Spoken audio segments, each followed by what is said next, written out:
king for a day, JT. So if you were going to come up with some scenario where, like, answer your own problem here, right? Like, where does an E5 Air Force JTAC live? Where are some, those exquisite things? Do they live in non-kinetic effects? Is it support to, Air Force, centric problems? Is it something joint like Peaches is talking about with NSW? Like, where would you put that person that they're highly valuable, and they are? I would rip the page out and I would delete it. There is no more E5 JTAC. There's a chief warrant officer that is a targeting and effects expert. That is also a certified JTAC, that is also has a foot in intelligence. Like, you have. Well, how are we going to get this thing up? Like, I don't disagree with you, and I've always, like, I've said for years, very unpopularly so, that I always thought PJ team leaders, like, when you hit that team leader, you should be able to track to go warrant. You should be able to go. Exactly. You would want that guy. He's the team sergeant. He never leaves. It's just like the 160th. But the Air Force, the last warrant officer, we did have warrant officers for a long time. The last one retired in 1994. The officers are never going to allow the warrant officer. It's all just some tool bag that's, like, just bent on. They don't realize, like, we made all this shit up. We can make it up to work for us, but everybody's so anti, like, making any sort of drastic change. But that's the thing, is I think in this future fight, there is no place for an E5 JTAC. What are you going to do with them? They don't have the experience. They don't have, like, you're talking basic MDMP, basic command and control, basic communications. Like, how are they going to go into this style of fight in the Pacific that's going to be a highly like EW war? Like, you're going to need your best dudes that have at least some of the tail end of the GWAT under their belt, that know how to integrate at both the brigade, division, core level of the Army, the Navy, Link 16 knowledge. And, like, I just don't see where they fall into this whole fight, because there's just, what can we do with them? If you roll the clock back 15 years, an E5 JTAC, we can park at a battalion that's in Afghanistan and he can get 10 months of experience, and then we can pull him and send him to Iraq, and he can sit at a higher echelon in a planning portion of a division and understand how all of this stuff works from a bigger picture. And now we have an asset. But I don't know what you do with somebody that just comes out of school, gets their JTAC certification, and knows how to control airstrikes and load fucking half quick in his radio. Well, that's the same as it's always been. But, like, there's always a place for a highly motivated person that is a problem solver that's never going to quit to be part of any organization. Like, that's what we bring to the fight. Like, when GWAT kicked off, GWAT Jared remembers, it's not like we were all experts in all the things that we were doing, but we had the people, and the people are the most important part. And we'd selected those people out through our processes. And if we're doing cuts right now, I think we have the opportunity to be a little more selective for what we're going for. And we're not soothsayers. We don't know what's going to happen or what the next phase of warfare is going to look like. But I guarantee, and if any Air Force leaders are listening to this, or Army or whatever, you're going to want the people that can solve problems, that are not going to quit, that are going to find a way to accomplish the mission no matter what. And I know, like, we get attached to these words like JTAC and reconnaissance and all these other things, but, like, we need to get the right people there, and we need to plan for the worst case scenario. And, like, if anybody tells you, like, I know what the next, war is going to look like and exactly what we need, like, I don't care. Like, I need a highly capable person that is flexible, that we've selected for, that is going to get out there. And that first generation of guys, like, they're going to be the same ones that in the first wave of GWAT, right? They're going to lay the groundwork. They're going to learn all the lessons the hardest way possible. And we're going to move forward from that space. But, like, we're going to train them up the best we can. But if you don't have those people, if you're like, oh, all we need is intel and pilots, like, I don't know what to tell you, because there's going to come a time when you need some hard people on the ground to solve problems for you. And if we get rid of those people, we're going to be in a world of hurt.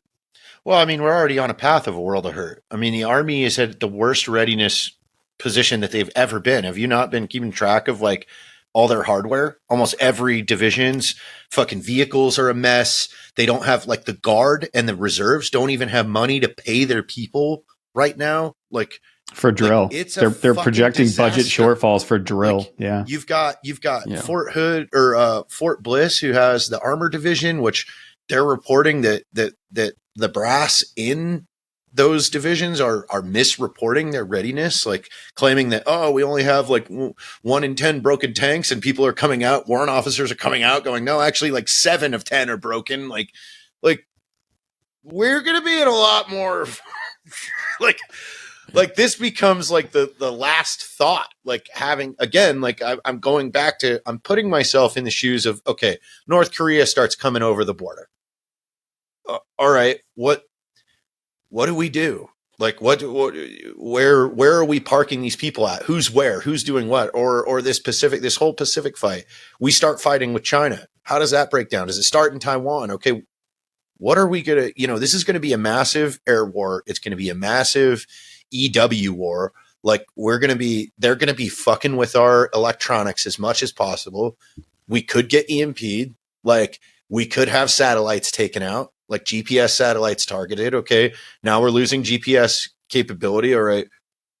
What now? I don't know. So you know what sounds like could fix that problem is a young, motivated staff sergeant that knows how to land nav and gets that as part of their pipeline, like knows how to integrate with other I'm just folks. saying, an M4 and a JPC ain't doing much to this fight. Well, I mean, hey, guess what? And a mud farmer in Afghanistan wasn't supposed to be able to hold off the world's best military that it's ever seen for 20 years. And they did. And we left with our tail between our legs. So, you'll have to, I'm telling you, like, this is going to turn into coin and insurgency at some point, like this exquisite EW war with teams of beeps and squeaks that are going to be hacking and denying enemy, ISR and all this other stuff. Yeah, sure. But this is going to turn, like, you're going to still have to fight. You're still going to have to fight each other in this thing. But I think the whole thing is like, how can we prepare for an unknown fight when logistically everyone is just drawing down? And like we're going this way. Like, so threats haven't changed. It's not like we got done with the GWAT and we're like, man, the world is pretty peaceful now. Right. But and to be fair, like let's call GWAT what it was. Like, we did not do anything different. Nothing exquisitely different about GWAT happened that was not a World War II tactic, technique, or procedure. We may have integrated technology into certain things. We didn't fight that war in any way different than we fought World War II. We used the same exact tactics. 100%. It's been the exact same. We included some technology that made us more deadly. We included some better weaponry that made us, able, instead of carpet bombing things, we can now put bombs inside of, whatever weak spot in the roof. But when we didn't really change differently as a military from, from World War II and Vietnam into GWAT. So, we always prepare, to your question directly. How do you prepare for the unknowable? We do the same thing that we always do. Most likely, most deadly. We know what the threats are. I think you're right. And I think that we have a way to innovate, and you let those young folks innovate and get a way forward. Now, if you don't even give them the space to, I think we could realign better. I hear you on unity of effort. I agree. I hear you on unity of command. Hard agree. I think there should be a single umbrella that houses all of our special warfare cats and dogs and support, as a matter of fact. But East Coast, I don't know how we get there. Yeah. Well, I mean, also too, absolutely. Like everybody else. How do you even train for? I mean, what happens when 4 major cities in the United States gets nuked? And the military has never thought, like, I've never seen them train or even discuss, like, your home city is now destroyed. How do you maintain? Well, I mean, that was one of the themes. Yeah. Well, that was one of the themes in the kill chain that they brought up so well is, this isn't just about, and they did a good job up here at JBLM, quite honestly, because one of their contingency plans that they planned for was like, hey, hypersonic missile, this isn't a load up, everybody that you can home station here, and then let's just logistically flow people over and we can go wherever we want.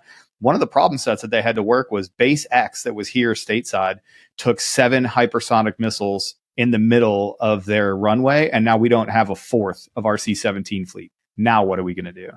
Yeah. So that's the problems that you're looking at. And like, does a E5 TACP solve that problem? No. But is it the right people that can respond to things like that. And it's going to take an integrated response. Of your force. Like how do you combat the psychology of your force? Like if this is the future, like, I mean, you know, with Putin getting old and dying, like there is a chance he says, fuck it.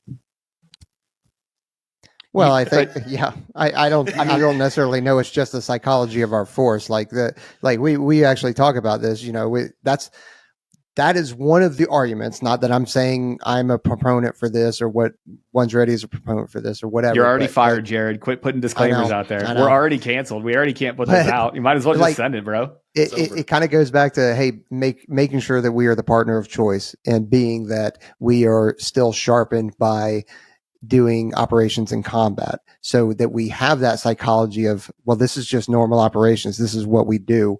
And now I've got to respond appropriately.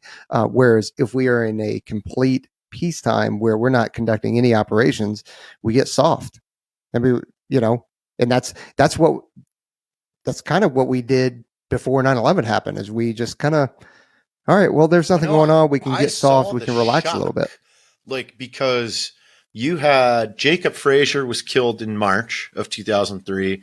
And then April, Ray Lozano was killed. I was in block 1 of the schoolhouse when Ray Lozano was killed. And I saw the instructors. Like all of a sudden, one TACP dead in March, another TACP dead in April. This just became real. It wasn't the late 90s with cool TDYs to Barstow, California, sitting on top of a Humvee controlling A-10s. Oh my God, we're at war and guys are dying. Like, and this was like, and it's not just the warfighter.